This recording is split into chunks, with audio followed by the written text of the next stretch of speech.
o cliente dela disse que reconhece a dívida, sabe que deve.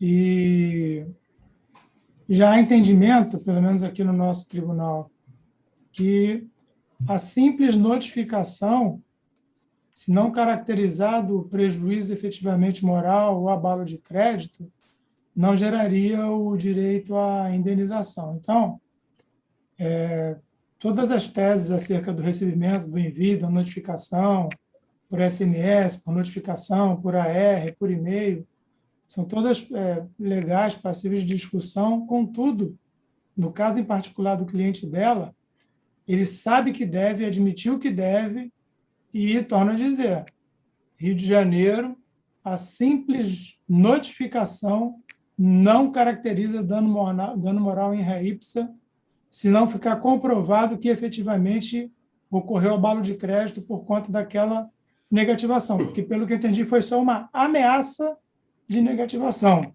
não foi configurada ainda. Se você não pagar em 15 dias, que é o que o Serasa faz, nós vamos negativar o seu nome. Esse tipo de cartinha, na maioria dos casos aqui no nosso TJ-RJ, não tem virado indenização. Só para jogar uma pimentinha aí, ficar para reflexão. Foi esse o caso mesmo. Ele reconhece a dívida e foi uma ameaça. Pague, senão seu nome será negativado. Então, mas eu queria entender se isso era... não é ameaça, isso é uma comunicação. Não é ameaça. É o exercício regular do direito. Exercício regular do direito, o cara deve.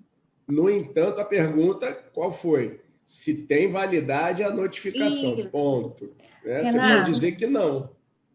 Oi, Valéria. Posso levantar uma coisa também? Vambora, vamos pensar o seguinte. Aqui. Então, por exemplo, então aceitando que pode ser feito por e-mail, então, porque é uma forma de notificação.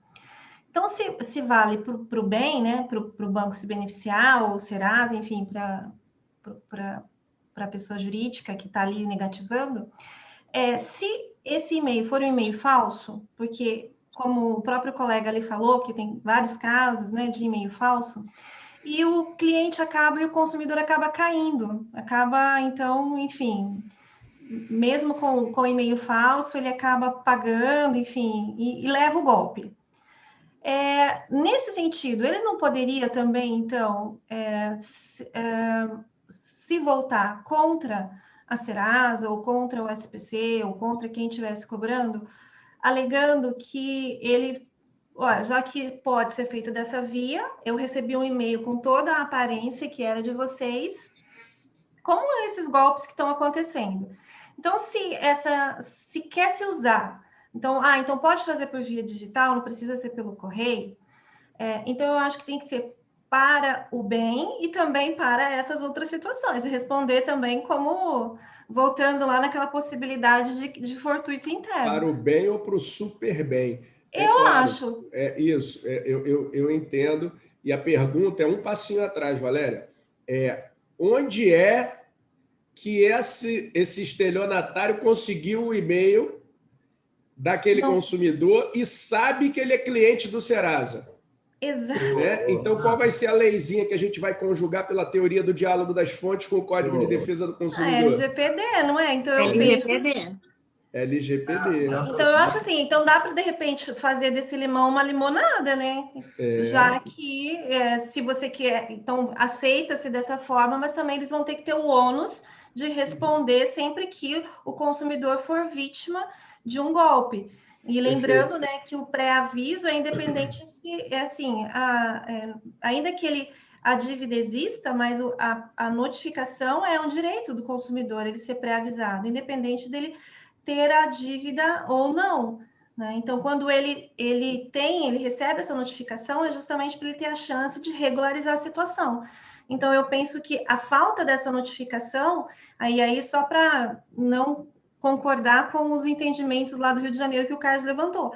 A falta da notificação, ela gera, sim, um dano para o consumidor, ainda que ele seja devedor, porque é direito dele ser pré-avisado. Está na lei, né?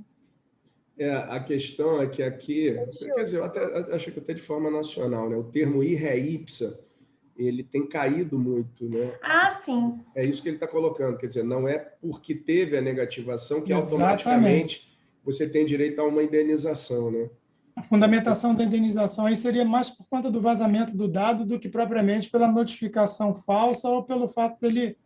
Porque são discussões distintas. A primeira discussão é da validade, que aí a gente está aqui, e o Carlos trouxe a do direito em si. A do direito, né? Porque com relação ao pré-aviso, é um direito dele. Se ele não for pré-avisado, automaticamente houve a violação, né? Uhum. E tem mais, se for verdadeiro o e-mail, eu entendo que é válido, e eu tive essa semana 2 citações já realizadas, confirmadas, por WhatsApp.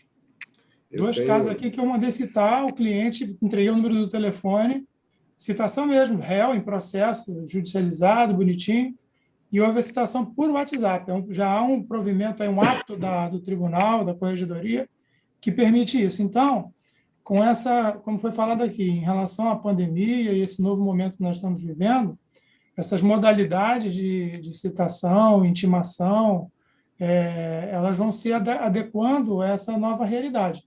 Então, muita atenção a isso daí, realmente, acho que a professora Valéria falou com propriedade, que o Renato colocou também. Nós podemos caminhar para uma busca pela indenização, se for um e-mail falso, pelo viés da LGPD, do vazamento dessa informação. Como que o fraudador descobriu que ele era cliente do Serasa, como que descobriu que ele realmente devia, diga-se de passagem. Então, a gente pode buscar indenização por outras razões, mas há controvérsias acerca disso. Tem gente que entende que é dano moral em ré ipsa, sim, tá? Só para poder citar a fonte, eu tive no Congresso Mundial de Direito Digital, que foi na Universidade de Santiago de Cali, e o professor Harvey Rincon Rios, que é o vice-reitor da Universidade de Santiago de Cali, ele sustenta que o envio de spam como a tua informação, o seu dado, ele está ligado à sua pessoa, à sua personalidade, ele entende que produz dano moral, o envio de spam. Então, tem gente que entende até mesmo que o envio de spam, imagina aí uma notificação de uma dívida. Então, só para citar a fonte e mostrar que tem gente que entende. Eu não entendo assim, não, mas tem gente que entende. Bom, vamos lá, deixa eu Renatão, escolher aqui. Rapidinho.